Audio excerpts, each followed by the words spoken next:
আপনারা জানেন যে ঢাকা ১৭ আসন একটি গুরুত্বপূর্ণ আসন। এখানে দাঁড়িপাল্লার প্রার্থী ছিলেন এবং ১১ দলের সমর্থিত প্রার্থী ডাক্তার এস এম খালিদুজ্জামান, ওনার পক্ষে আমরা কথা বলছি। আজকে সারাদিন ভোট গ্রহণের পরে সন্ধ্যা রাতেই যখন অর্ধেক কেন্দ্রের রেজাল্ট পাবলিশড হয় না, এর মধ্যেই বিএনপির মিডিয়া সেল থেকে অলরেডি রেজাল্ট পাবলিশড হয়ে গিয়েছে ব্যাপক ব্যবধানে বিজয়ী। বাট যখন রাত্রে ১টার সময় সবগুলো কেন্দ্রে আমরা রেজাল্ট পেলাম, সেখানে দেখলাম যে ব্যবধান মাত্র ৫,৫০০। এর মধ্যে রেজাল্ট দেওয়া শুরু করার পর প্রায় ১ ঘন্টা রেজাল্ট দেওয়া বন্ধ ছিল। কী কারণে কমিশন বন্ধ রেখেছে আমাদেরকে তারা কোনো কারণ বা রিজন বলে নাই। এটা ছিল একটা দিক।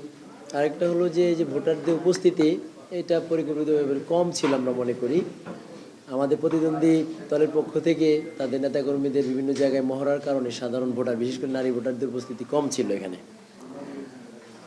এবং কেন্দ্রে তাদের নেতাকর্মীদের অনুপ্রবেশের চেষ্টা আমরা দেখেছি দিনব্যাপী, এবং গতকাল রাত থেকে সেটা ছিল ভোটের আগের রাত থেকে। নতুন সানসিল্ক ব্ল্যাক শাইন, তাই গ্লাস শাইন, ঝলমলে শাইন করো, গ্লাস শাইন করো। আরেকটা অনিয়ম ছিল, কয়েকজন প্রার্থী আপনারা দেখেছেন যে একদিন আগে তারা নির্বাচন থেকে তারা তাদের অবস্থান প্রত্যাহার করে নেয়, তারপরে তাদের এজেন্টদেরকে আজকে আমরা সেই কেন্দ্রগুলিতে আমরা খুঁজে পেয়েছি। যেমন মোরক মার্কা, এখানে এজেন্ট কিন্তু আজকে তারা এখানে কাজ করেছে। তারপর গুলশান মডেল স্কুল, সেখানে আপনার একজন প্রিজাইডিং অফিসার ওখানে যে কলেজের প্রিন্সিপালের রুমে নিয়ে উনি ভোট গ্রহণ করিয়েছেন। আমরা সেটা ভিডিও সহ এভিডেন্স আমরা দিয়েছি, রিটার্নিং কর্মকর্তা বরাবর আমরা অভিযোগ দিয়েছি, বাট কোনো প্রতিকার আমরা পাইনি। হ্যাঁ, একদম ব্যালট বই সহ সেখানে আমরা পেয়েছি।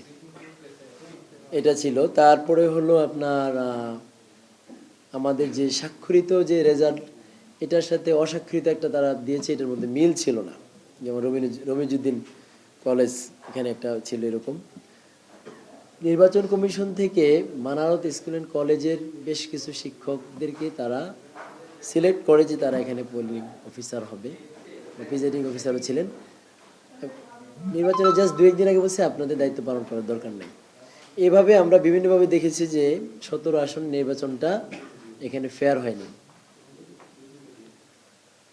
এবং আমরা আমাদের প্রার্থীর পক্ষ থেকে কথা বললাম। আগামীকালকে আমরা আনুষ্ঠানিক প্রতিক্রিয়া জানাবো। আজকে জাস্ট আপনাদেরকে জিনিসগুলো অবহিত করে রাখা। না, আপনাদের যদি কোনো প্রশ্ন থাকে আমরা নিতে পারি, বাট খুব বেশি প্রশ্ন আমরা নিব না আর কি। না, রেজাল্ট পাবলিশ তো হয়েছে ১টার পরে, সেই কারণে দেরি হয়। আপনাদেরকে ডাকা লেট হওয়ার কারণে আমরা আনুষ্ঠানিক রেজাল্ট পেয়েছি ১টারও পরে, কিন্তু বিভিন্ন মিডিয়া এবং বিশেষ করে বিএনপির মিডিয়া সেল থেকে আমরা দেখতে পাচ্ছি যে ৮টা থেকে তারা অলরেডি রেজাল্ট পাবলিশ করছে। এই যে এই রেজাল্টগুলো তারা কোথায় পাচ্ছে?